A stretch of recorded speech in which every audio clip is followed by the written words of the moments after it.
The freighter rumbled like an old man clearing his throat, a vibration that shook dust out of panels no one had dusted in a decade. It wasn't a glamorous vessel. It had been built for cargo and patched too many times to count, yet somehow it still clung stubbornly to the vacuum like a mule that had decided, against reason, it would not die today.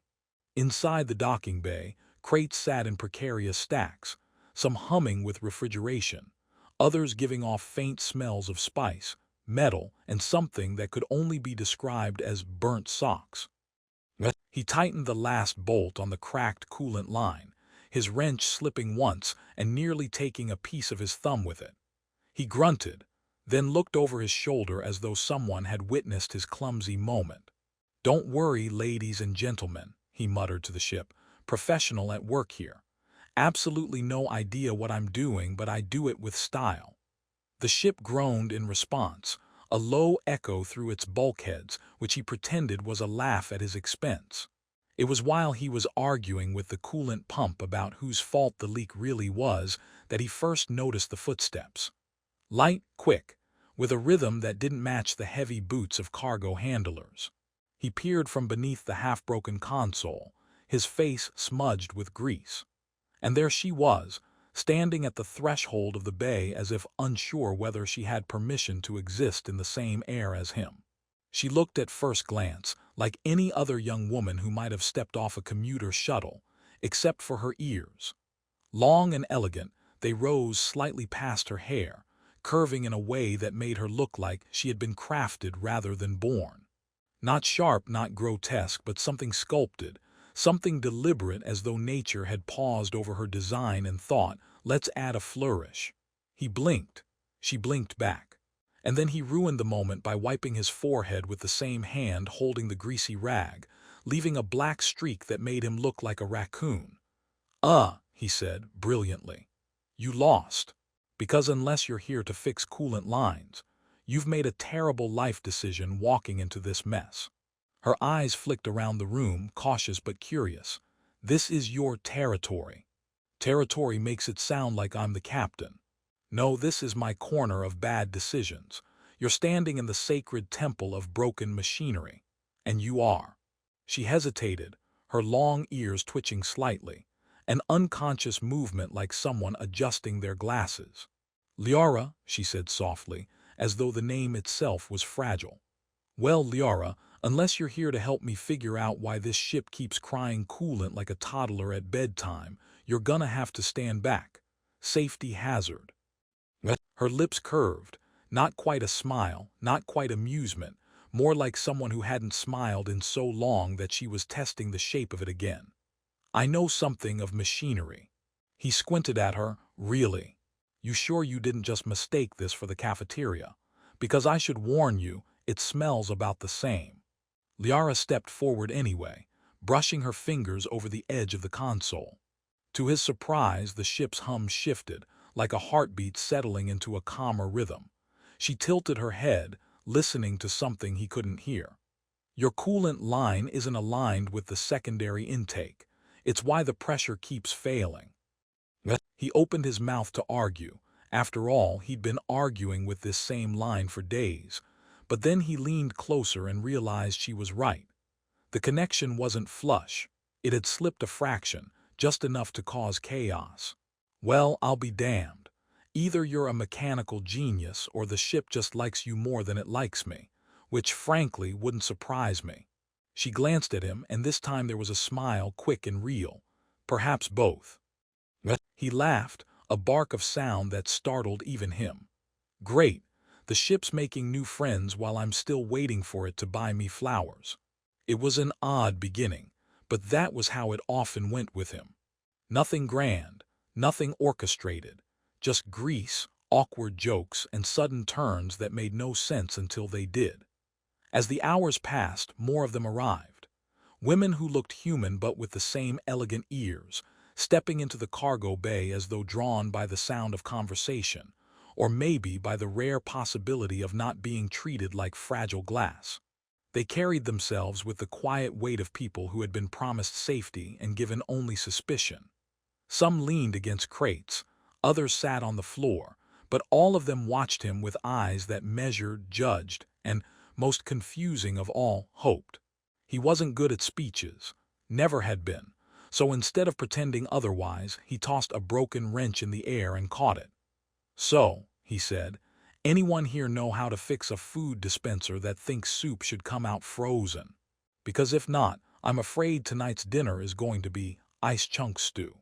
A ripple of laughter spread through them, uneven, uncertain, but real. And that was when he realized just how long it had been since these women had been given a reason to laugh. They told him slowly what had happened, how the council had promised sanctuary but quietly withdrawn resources, how people stared in markets, whispered in corridors, avoided them as if long ears carried a contagion, how the guards had started confining them to certain sections of the colony station, not out of safety but out of convenience.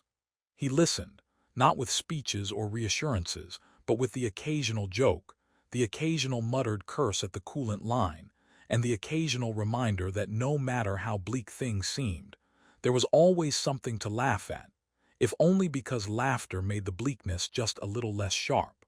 When one of them asked why he hadn't turned away like the others, why he hadn't abandoned them, he scratched his chin, leaving another streak of grease there, and said, "Because somebody has to keep this rust bucket alive, and you lot seem to be the only ones smart enough to help me. Besides, abandonment isn't really my style. Laziness, sure. Poor decision-making, absolutely. But deserting people? Nah, too much paperwork." They laughed again, louder this time. Even Liara, who seemed to carry the heaviest silence of all, let out a sound that was halfway between a chuckle and disbelief. That night, when the ship finally stopped leaking and the coolant line hummed in contentment, he sat back against a crate with the women gathered loosely around him. Someone had scavenged a kettle, and the resulting brew smelled like metal shavings mixed with dirt, but it was hot, and it was shared, and that was enough. For the first time in weeks, the cargo bay didn't feel like a tomb. It felt like the beginning of something. Something fragile, yes, something precarious, but also something stubborn. And as Liara sat across from him, ears catching the faint hum of the ship's engines like a second language only she could hear, he thought to himself that maybe, just maybe, he hadn't made a terrible decision after all. Would you like me to continue writing this chapter to the full 9,000 characters in one uninterrupted flow? Or would you prefer I send it in parts so it's easier for you to read? The station cafeteria was the sort of place that smelled permanently of reheated protein cubes and disappointment. Long tables lined with dented trays and flickering overhead lights gave the impression that someone had tried, very briefly, to make the place welcoming before giving up entirely. He sat at the far corner with a steaming mug of something allegedly resembling coffee. The steam alone could strip paint, and the taste was less coffee and more burnt circuit board. But he drank it anyway. He had a theory that the stuff wasn't actually brewed, but condensed from whatever fumes leaked out of the shipyard's exhaust vents. Across from him sat Liara, her ears twitching minutely at every burst of static from the old intercom. She had a tray of the same gray cubes he'd avoided, poking at them with suspicion, as though they might leap up and bite her first. He raised his mug in mock salute. "Don't worry, it only tastes like regret the first 20 times. After that your taste buds surrender, and then you're basically immortal." Liara tilted her head, her lips pressing together as though she was deciding whether to be amused or horrified. "This is food. That's what they claim. Personally, I think it's part of a psychological experiment. How far can humans be pushed before they realize the cafeteria's trying to assassinate them?" The corner of her mouth twitched, the smallest sign of laughter, and he decided right there that his mission for the day was to get her to smile properly. A task, he thought, much harder than repairing a warp coil with chewing gum, but infinitely more satisfying. Other alien women sat scattered throughout the cafeteria, and the atmosphere shifted when humans entered. Conversations dipped, glances sharpened, and a silence heavy with suspicion settled like dust. The women's ears seemed to catch every whisper. Too strange, too dangerous, shouldn't be here. He noticed how they hunched their shoulders, trying to make themselves smaller, quieter, invisible. That irritated him more than the bitter sludge in his mug. He set it down with a thunk and leaned closer to Liara. You know, the thing is, most of these folks aren't bad. They just have the imagination of a damp sponge. They see ears and forget you've also got a brain, a heart, the whole works. Ears throw them off. You'd think we were a species allergic to creativity. Liara's eyes flicked toward a group of human workers who whispered too loudly at the next table. One of the men smirked at her ears in a way that wasn't admiration. She lowered her gaze again, her hand tightening around the edge of the tray. "Hey," he said lightly, nudging her hand away from the death grip. "You know what we should do? Get you all a fashion contract. Those ears are magnificent. Forget blending in, we'll make them the next big trend. Get your ears elongated, special discount at Space Mall. Pretty soon, everyone will be running around with ears so long they'll need stabilizers to walk." She looked up at him then, startled by the absurdity, and finally gave in to a laugh. It was short and a little uneven, but it was real. The sound made heads turn, but for once, he didn't care. The station intercom crackled again, cutting through the cafeteria noise. "Attention!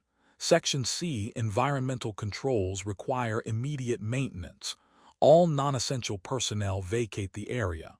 He groaned into his mug. "That's me. I am the very definition of non-essential until something explodes. Then suddenly I'm everyone's favorite hero.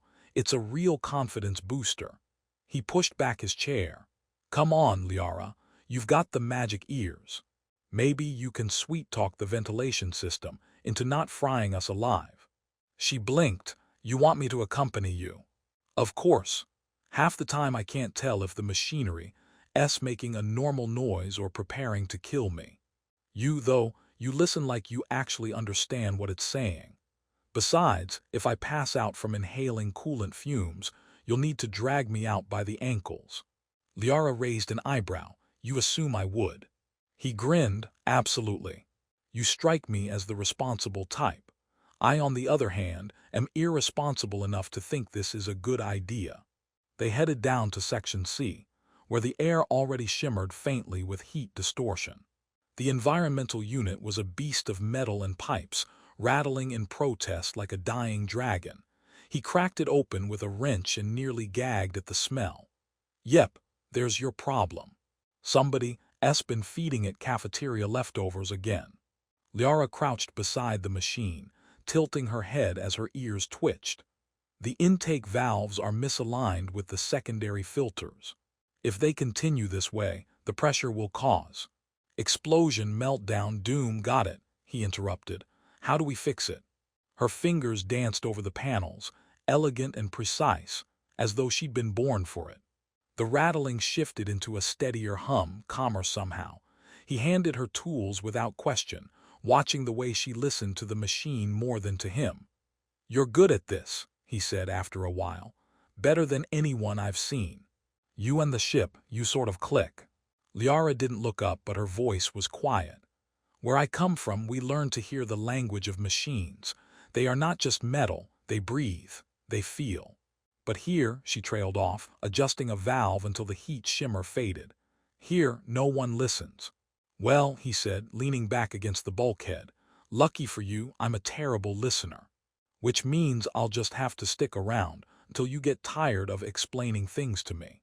She turned her head slightly, her long ears catching the dim light. "Perhaps that will take longer than you expect." By the time the system steadied, sweat clung to both of them. He wiped his forehead with his sleeve, leaving another streak of grease like a badge of honor. "Well, crisis averted. Nobody cooked alive today. That's at least a 3-star success on my personal rating scale." Liara gave him a look somewhere between confusion and amusement. 3 stars. "Hey, I'm saving the other 2 for something spectacular." The women laughed softly, their voices overlapping in a sound that surprised even them. He looked up at the sudden brightness of it, the way it filled the cavernous hangar like a shield against the whispers and suspicion outside. Eventually they got the shuttle to hum again, low and steady like a creature breathing peacefully in its sleep. Liara straightened, brushing dust from her clothes. "It will hold now, for a time." He tossed the wrench onto the floor with a clatter. "Excellent, that's more than I can say for my back. Anyone got a spare spine lying around? Preferably one that doesn't creak like old hinges." The women chuckled again, and Liara actually laughed this time, the sound catching him off guard. He found himself staring for a moment before quickly covering it with a grin. "Careful, Liara. If you start laughing at my terrible jokes, there's no going back. Next thing you know, you'll be helping me write them."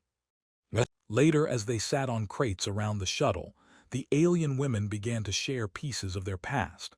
Not full stories, just fragments like shattered glass too sharp to hold for long. One spoke of cities made of crystal that sang in the wind, another of rivers that glowed at night with bioluminescent life. Liara remained mostly quiet, listening, her long ears tilted as though she could still hear the echoes of those lost places. He didn't push them for more. He just added his own fragments, memories of growing up in a mining colony where the air scrubbers worked only half the time, or of getting into trouble for reprogramming vending machines to dispense soup instead of soda. "In my defense," he said, "soup is a superior beverage, fight me on this."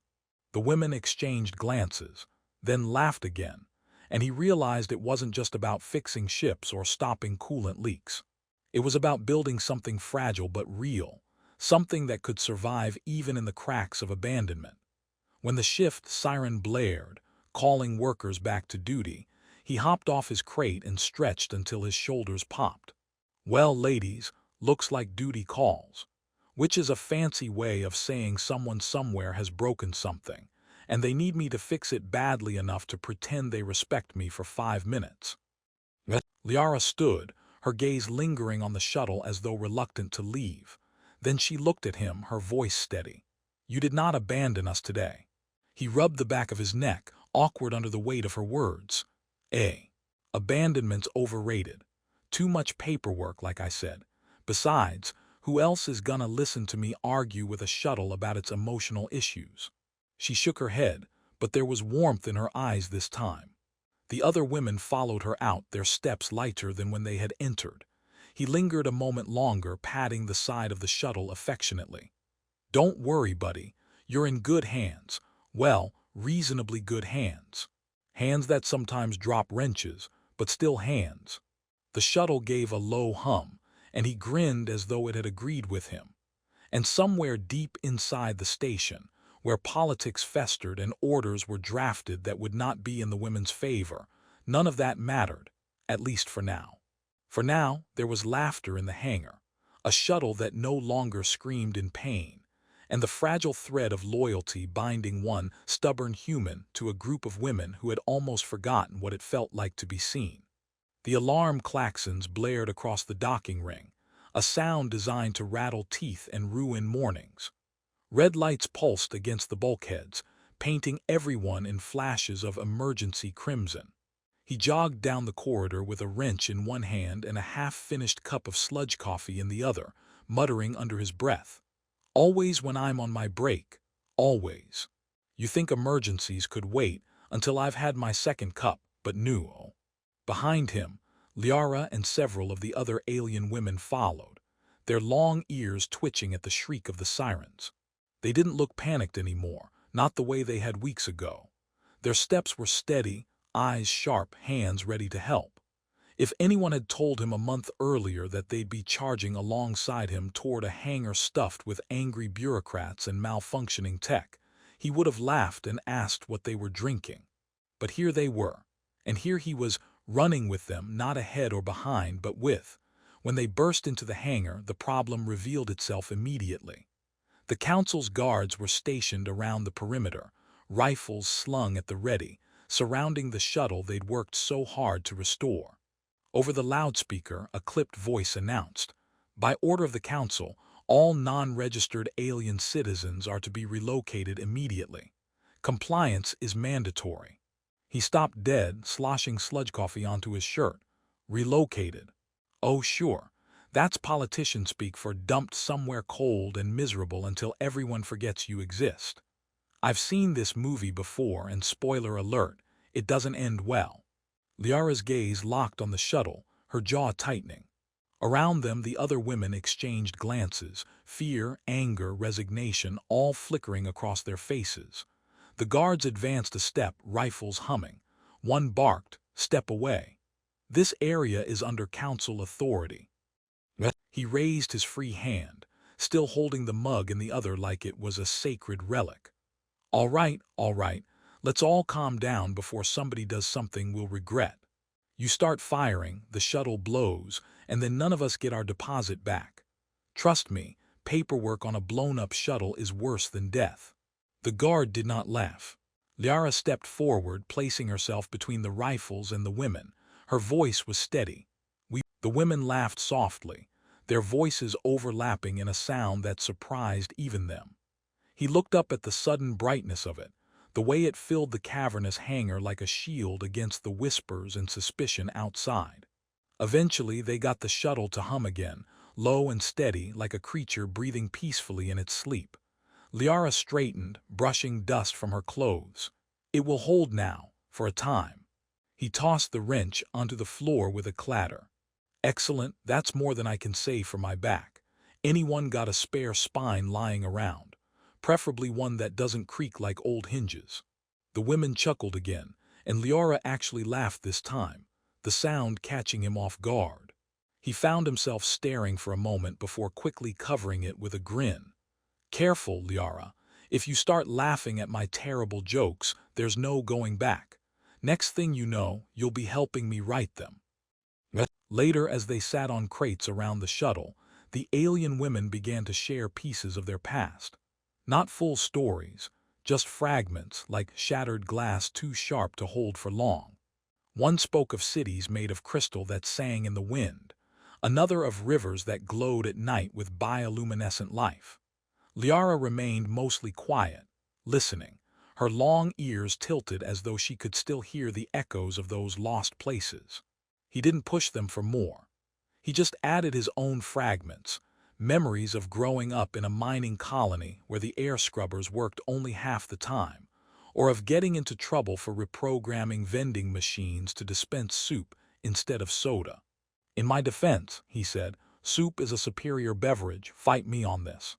The women exchanged glances, then laughed again, and he realized it wasn't just about fixing ships or stopping coolant leaks. It was about building something fragile but real, something that could survive even in the cracks of abandonment. When the shift siren blared, calling workers back to duty, he hopped off his crate and stretched until his shoulders popped. Well, ladies, looks like duty calls, which is a fancy way of saying someone somewhere has broken something, and they need me to fix it badly enough to pretend they respect me for 5 minutes. Liara stood, her gaze lingering on the shuttle as though reluctant to leave. Then she looked at him, her voice steady. You did not abandon us today. He rubbed the back of his neck, awkward under the weight of her words.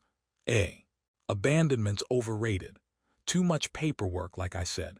Besides, who else is gonna listen to me argue with a shuttle about its emotional issues? She shook her head, but there was warmth in her eyes this time. The other women followed her out, their steps lighter than when they had entered. He lingered a moment longer, patting the side of the shuttle affectionately. Don't worry, buddy. You're in good hands. Well, reasonably good hands. Hands that